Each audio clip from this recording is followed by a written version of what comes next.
प्रदर्शन जारी, दलित पर हिंसा और बलात्कार पर जताया विरोध। खनन माफियाओं पर कसा शिकंजा, 2 अवैध क्रैशरों को किया जब्त। शिक्षा सम्मान समारोह का हुआ आयोजन, बच्चों को सम्मानित किया गया, वित्त मंत्री भी रहे कार्यक्रम में मौजूद।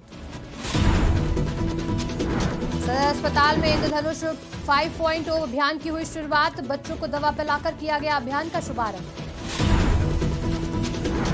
10 दिवसीय राष्ट्रीय कार्यशाला का किया गया आयोजन, मुख्य अतिथि के रूप में रहे प्रोफेसर संजय श्रीवास्तव उपस्थित। नमस्कार, स्वागत है आपका बुलेटिन में। मैं हूं आपके साथ रागिनी सिंह राठौर। रुक करते हैं बिहार झारखंड की बड़ी खबरों की ओर। जिला खनन पदाधिकारी अजीत कुमार के निर्देश पर सोमवार को खनन विभाग की ओर से खान निरीक्षक सुनील कुमार ने गिद्दी थाना अंतर्गत अवैध रूप से संचालित क्रैशरों की जांच की। जांच के क्रम में 2 क्रैशर अवैध रूप से संचालित पाए गए। इनमें रेलीगढ़ा के राम राजपाल, मोहम्मद शमशाद अहमद और राजेश ठाकुर के क्रैशर अवैध पाए गए। मौके से खान निरीक्षक ने भारी मात्रा में अवैध रूप खनन कर लाए फायर क्ले पत्थर और एक डंपर भी जब्त किया। इस प्लांट में ये refractory grinding unit fire clay का नहीं, हाँ रिफैक्ट्री हाँ ठीक है। ये फायर क्ले कहाँ से लाते हैं आप? हम तो उड़ीसा से लाए हैं सर। ये अभी जो है वो अभी जो आया हुआ उड़ीसा से आया ये है? नहीं है सर, हैं? हम पहले जो मंगाया था। अब कहाँ से आता है ये? अभी जो आपके अंदर पास जो ये आया हुआ है ये गाड़ी, जिसमें अभी फायर क्ले लोड है, ये कहाँ से आया है? ये कोलियरी से लाया है। कौन कोलेरी से? सही सही बताइए, झूठ मत बोलिए। गिद्दी तरफ से लाया। आप किधर से? गिद्दी तरफ से लाया? आपके प्लांट में आया, आपको कुछ पता नहीं है? नहीं सर। किसका गाड़ी है? ये गाड़ी अशरफ अंसारी का। अशरफ अंसारी, उसका फोन भी आ रहा है आपके पास, है ना? तो अशरफ अंसारी को आप जानते हैं? इसका मतलब जी कहाँ घर है उसका? यहीं पे। कहाँ? यहीं पे पेड़वा के पीछे है? नहीं गांव का नाम बताओ ना। बुंडू में। बुंडू में। पिताजी का नाम है उसका? नहीं जानते सर। उसके पिताजी का नाम नहीं जानते हैं? अच्छा, तो ये जो है आप जो है बिना लाइसेंस लिए हुए यहाँ पर क्यों प्लांट लगा रहे हैं? और इस जगह पे इसका मतलब पेड़ भी आप काटे हैं पूरा? नहीं काटे नहीं सर, ये पहले माइंस था, लाइमस्टोन का माइंस था, इसको भरा गया। अच्छा, ये पहले ये गड्ढा पूरा था, सब माइंस चला हुआ। अच्छा। तो इसमें डस्ट इसके पहले आप कहाँ चलाते थे इस प्लांट को? नहीं चलाते नहीं सुईडी में चलाते थे? नहीं सर, चलाते नहीं थे, लगाए थे वहाँ। जब हमको नहीं मिला सीटीओ सिटी तो अप्लाई यहाँ पर भी तो आपको सिटी नहीं मिला, कैसे लगा दिए? नहीं तो लगा ही रहे। Jamshedpur private schools and children welfare association के द्वारा बिरसा टाउन हॉल में शिक्षा सम्मान समारोह का आयोजन किया गया, जिसमें मुख्य अतिथि के रूप में झारखंड के वित्त मंत्री रामेश्वर ओराव शामिल हुए। इस कार्यक्रम में जमशेदपुर के उन बच्चों को सम्मानित किया गया जो 10वीं और 12वीं कक्षा में 70% से ज्यादा नंबर से पास हुए थे। अपने भाषण में मंत्री ने कहा कि आज प्राइवेट स्कूल शिक्षा में अपनी भागीदारी खूब निभा रहे हैं। बच्चों को पढ़ाई के साथ कई रुचि में भी ध्यान देना चाहिए। इस प्रकार कार्यक्रम से बच्चों का मनोबल बढ़ता है और इस तरह के कार्यक्रम आने वाले समय में होते रहेंगे।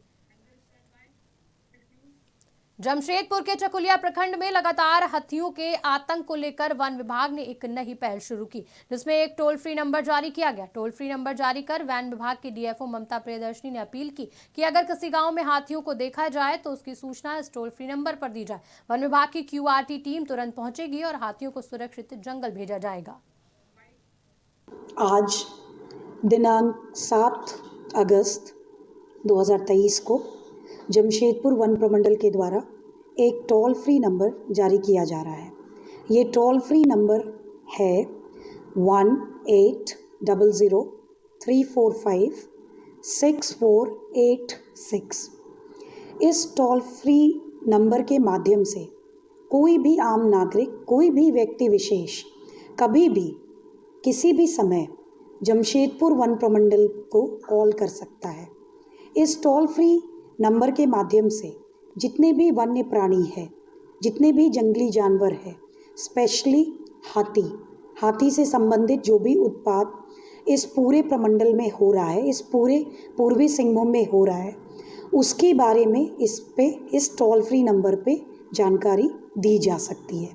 साथ ही ये टोल फ्री नंबर 24 घंटे कार्यरत रहेगा, जारी रहेगा और कभी भी कोई भी इस पे कॉल कर। जमशेदपुर पुलिस ने अपराधी अनूप चक्रवर्ती उर्फ अनूप बंगाली को हथियार और कारतूसों के साथ गिरफ्तार किया। जिले के एसएसपी प्रभात कुमार ने इसकी जानकारी एक वार्ता के दौरान दी कि अपराधी अपने घर और अपने एक साथी के साथ गिरफ्तार था। बताया जा रहा है कि अपराधी कुछ ही दिनों पहले जेल से बाहर निकला था और अपने प्रतिद्वंदी के हत्या के उद्देश्य से अपने साथी के साथ बीती रात हल्द्वानी इलाके में हथियार के साथ मोटरसाइकिल में घूम रहा था। गुप्त सूचना के आधार पर पुलिस ने उसे गिरफ्तार किया। एक अच्छी सफलता हासिल की गई है।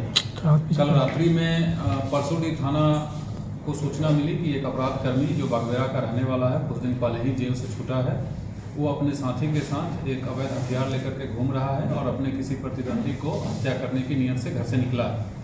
ये सूचना मिलते ही परसोडी थाना प्रभारी के द्वारा उनके अपने अधीनस्थ पदाधिकारियों के साथ काफ़ी त्वरित और प्रोफेशनल ढंग से काम करते हुए उक्त अपराध कर्मी को उसके साथी के साथ अवैध हथियार के साथ गिरफ्तार किया गया। पूछताछ पर उस अपराध कर्मी का नाम अनूप चक्रवर्ती पाया गया। अनूप चक्रवर्ती का क्रिमिनल हिस्ट्री काफ़ी लंबा रहा है। अभी तक का जो हम लोगों का पास रिकॉर्ड है उसमें वो 16 केसेस में 16 कांडों में पहले जेल जा चुका है, जिसमें चोरी, डकैती, लूट, आर्म्स एक्ट, मर्डर तक का केस है। इस जिला से लेकर के आदितपुर में, सरायकेला जिला अंतर्गत आदितपुर थाना में भी कई कांड दर्ज है उससे। अभी कुछ दिन पूर्व ही जेल से निकला था। उसको किसी घटना कारित करने से पहले ही पुलिस के द्वारा पकड़ा जाना काफ़ी अच्छी सफलता है और हम लोग उसको अभी जुडिशियल कस्टडी में भेज रहे हैं और जो भी विधि सम्मत कार्रवाई है वो करेंगे। Thank you. इसका एक प्रतिद्वंदी है जिसका नाम डोमनी बताया जा रहा है, उसको हत्या करने की नीयत। इंद्रधनुष अभियान भारत सरकार की स्वास्थ्य संबंधी एक योजना है। इस योजना के तहत टीकाकरण से वंचित बच्चों को स्वास्थ्य विभाग के प्रयास से टीका दिलवाया जा रहा है। भारत सरकार इस बात से विभाग द्वारा 4 बार इस अभियान को चलाया जा चुका है। 5वीं बार इस अभियान की शुरुआत झारखंड राज्य में की गई। इधर सदर अस्पताल में इस अभियान की शुरुआत में जिले के सिविल सर्जन जुझारू मांझी ने टीकाकरण से वंचित बच्चों का टीकाकरण किया। ये केंद्र सरकार के कार्यक्रम है और इंटेंसिफाइड मिशन इंद्रधनुष 5.0 इसके पहले 4 बार अलग अलग जिलों में इसको आयोजित किया गया है। इस बार 5.0 झारखंड के सभी 24 जिलों में इसको आयोजित किया जा रहा है और उसका आज प्रथम दिन है। इंटेंसिफाइड मिशन इंद्रधनुष का मुख्य उद्देश्य यही है कि जो हम टीकाकरण करते हैं, रूटीन इम्यूनाइजेशन का काम करते हैं, उसमें बहुत सारे कारणों से बहुत सारे बच्चे और गर्भवती माताएं जो छूट जाती है या बीच में छोड़ देते हैं। 5 साल 7 बार ये आप सुने होंगे। तो बहुत सारा अलग अलग कारण से लोग जो जानकारी के अभाव में या कुछ रीजन, बीमारी हो गया, कुछ हो गया, या तो वो छूट गए, आए ही नहीं, या तो आए और बीच में कुछ कारण से छोड़ दिए। वैसे लोगों को इस IMI के तहत हम लोगों को सैचुरेट करना। खबर जमशेदपुर से है, जहां तमाम पुलिसकर्मी इकट्ठा होकर वेतन में बढ़ोतरी की मांग को लेकर साल 2021 में आंदोलन किया करते थे, जहां 2 महीने के भीतर मान लिए जाने का आश्वासन दिया गया, लेकिन वो भी पूरा नहीं किया गया। जिसके बाद साल 2022 में इनके द्वारा मुख्यमंत्री से इस मामले की मुलाकात की गई। इस वक्त मुख्यमंत्री हेमंत सोरेन ने आश्वासन दिया कि पुराने 8 सूत्री मांगों को पूरा करने का आश्वासन भी दिया था, लेकिन सरकार ने मांगों को पूरा नहीं किया और अगस्त के महीने में पूरे राज्य के सभी जिलों के सहायक पुलिसकर्मियों की कार्यावधि समाप्त हो गई और अपने रोजगार को लेकर वो फिर चिंतित है। उन्होंने कहा कि अगर आगामी 9 अगस्त तक सरकार इनकी मांगों को पूरा नहीं करती तो जोरदार आंदोलन होगा। हम लोग 2021 में आंदोलन किए थे, उसके पहले 2020 में भी किए थे। जब हम लोग 2021 में आंदोलन किए थे, उस समय सरकार के प्रतिनिधि के रूप में तत्कालीन विधायक श्री बंधु तिर्की जी हमारे समक्ष आए थे और उनके द्वारा जो सहमति बना था 8 सूत्री मांगों पर हम लोग का, उसमें लिखित आश्वासन हम लोग का मिला था। लिखित आश्वासन में उस समय मानव अधिकार IG अखिलेश सर जी थे और अपर सचिव डोडे सर के द्वारा हस्ताक्षर भी है हम लोग का। उसमें सहमति पत्र जो मिला था हम लोग का कि इसमें आप लोग का जो भी 8 सूत्री मांग है उस पर विचार करते हुए सरकार आप लोग का सारी मांग मान दिए जाएगा। उसमें 60 दिन का समय मांगा गया था। तो 21 का आंदोलन के बाद हम लोग का 1 साल बीत जाने के बाद भी किसी प्रकार के कोई उसमें कार्रवाई नहीं हुआ, 1 इंच भी। प्रखंड मुख्यालय बारवाडीहा के यात्री शो में मणिपुर में आदिवासियों का विरोध प्रदर्शन जारी है, जहां विरोध प्रदर्शन में मणिपुर में हो रहे दलित आदिवासियों पर हिंसा और सामूहिक बलात्कार बंद करने, साथ ही हमारे देश के प्रधानमंत्री नरेंद्र मोदी की चुप्पी पर भी सवाल उठाए गए और विरोध में उनके लिए नारे लगाए गए। खबर मोतिहारी से है, जहां स्थित केंद्रीय विश्वविद्यालय में शोध पर 10 दिवसीय राष्ट्रीय कार्यशाला का आयोजन किया गया। इस कार्यक्रम में मुख्य अतिथि के रूप में केंद्रीय विश्वविद्यालय गया के कुलपति प्रोफेसर KN सिंह और महात्मा गांधी केंद्रीय विश्वविद्यालय मोतिहारी के कुलपति प्रोफेसर संजय श्रीवास्तव अतिथि के रूप में हिस्सा लेने पहुंचे। मुख्य अतिथियों द्वारा कार्यक्रम का उद्घाटन मां सरस्वती के चित्र पर माल्यार्पण करके और दीप प्रज्वलित कर किया गया। बता दें, कोर्स निदेशक डॉक्टर नरेंद्र आर्य ने कोर्स के बारे में जानकारी दी। भारतीय समाज विज्ञान अनुसंधान संस्थान द्वारा एक बहुत ही उपयोगी और सार्थक कार्यक्रम है। सार्थक कार्यक्रम है शोध छात्रों के लिए, क्योंकि इस माध्यम से वो शोध की विभिन्न विधाओं में दीक्षित और प्रशिक्षित होते हैं।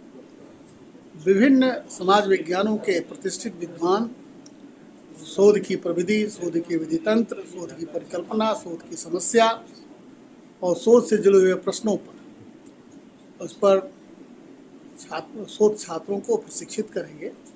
तो यह कार्यक्रम एक तरह से शुरू कराई थी इस स्कीम को, ताकि हमारे समाज विज्ञान के जो शोधार्थी हैं उनको अपने विश्वविद्यालय से बाहर निकल करके या अपने विभाग से बाहर निकल करके एक दूसरे विभाग में जाने का और इस कोर्स को करने का लाभ मिले, ताकि अलग अलग एक्सपर्ट से वो इंटरेक्शन कर सकें, जो उनका पीयर ग्रुप है उससे वो इंटरेक्शन कर सकें, और जो नए पर्सपेक्टिव हैं, नए जो आइडियाज़ हैं या नए जो पैराडाइम्स हैं उनको वो जो है आत्मसात कर सकें। और इसी तरह से जो कंप्यूटर से रिलेटेड, कंप्यूटर का जो एप्लीकेशन है सोशल साइंसेज में, उससे रिलेटेड जो बहुत सारी चीज़ें हैं उसमें भी उनको हैंड्स ऑन एक्सपीरियंस मिल सके।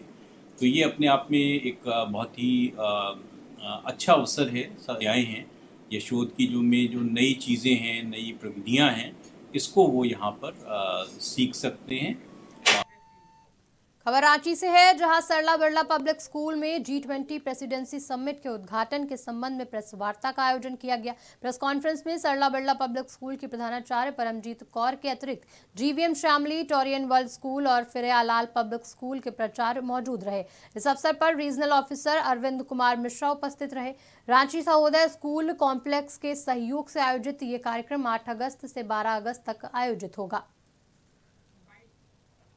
G20 समिट जो हमारा देश प्रेसिडेंसी कर रहा है, उसका चेयरमैनशिप कर रहा है, उसके बारे में बच्चों को पता है, लेकिन वो जो बड़े बड़े लीडर हर जगह पे इकट्ठे होते हैं और क्या डिस्कस करते हैं, उसके बारे में थोड़ा सा हम लोग बच्चों को इन्वॉल्व करना चाह रहे थे कि सस्टेनेबल डेवलपमेंट क्या है, मिलेट्स हमको क्यों खाने चाहिए, आर्ट इंटीग्रेटेड लर्निंग क्या है, क्योंकि NEP में बहुत ज़्यादा फोकस है आर्ट इंटीग्रेटेड लर्निंग पे।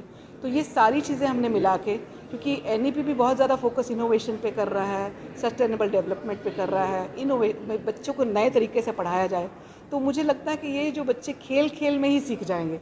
और जो जैसे पेट्रियाटिक सॉन्ग कंपटीशन है या डांस कंपटीशन है, उसमें वो इंडिया के बारे में जानेंगे, हर स्टेट में किस तरह का डांस होता है। जानते हैं वो लोग, किताबों में ज़रूर पढ़ते हैं इसके बारे में, लेकिन एक्चुअल जो आजसू झारखंड में चुनाव से पहले सभी विधानसभा में संगठन को धार देने में लगी है। हर दिन केंद्रीय कार्यालय में भारी संख्या में पार्टी की सदस्यता ग्रहण हो रही है। इसी कड़ी में पलामू, गढ़वा और रांची के सैकड़ों लोगों ने आजसू का दामन थामा। पार्टी के केंद्रीय कार्यालय में मिलन समारोह का आयोजन किया गया, जिसमें पार्टी नेताओं ने सभी का स्वागत किया। इस दौरान पार्टी प्रवक्ता राज्य सरकार पर विधि व्यवस्था और भ्रष्टाचार को लेकर हमलावर दिखे। डुमरी उपचुनाव में पार्टी पूरे दल बल के साथ लड़ेगी, जिस तरह से हम लोगों ने रामगढ़ में लड़ाई लड़ा। रामगढ़ चुनाव में हम लोगों ने एक साथ NDA गठबंधन चुनाव लड़े और जीते। बाकी जो उपचुनाव हुए बाकी जगह पे भी हम लोगों ने एक साथ लड़ा। डुमरी में भी एक साथ लड़ेंगे और NDA गठबंधन वहाँ से चुनाव जीते, क्योंकि वहाँ विगत दिनों हम अच्छे पोजीशन में थे और हम लोग पूरी तैयारी कर रहे हैं। कैंडिडेट तय नहीं हुआ है, हम गठबंधन के साथ। फिलहाल इस बुलेटिन में इतना ही। देश दुनिया की तमाम बड़ी खबरों के लिए देखते रहिए आज की खबर।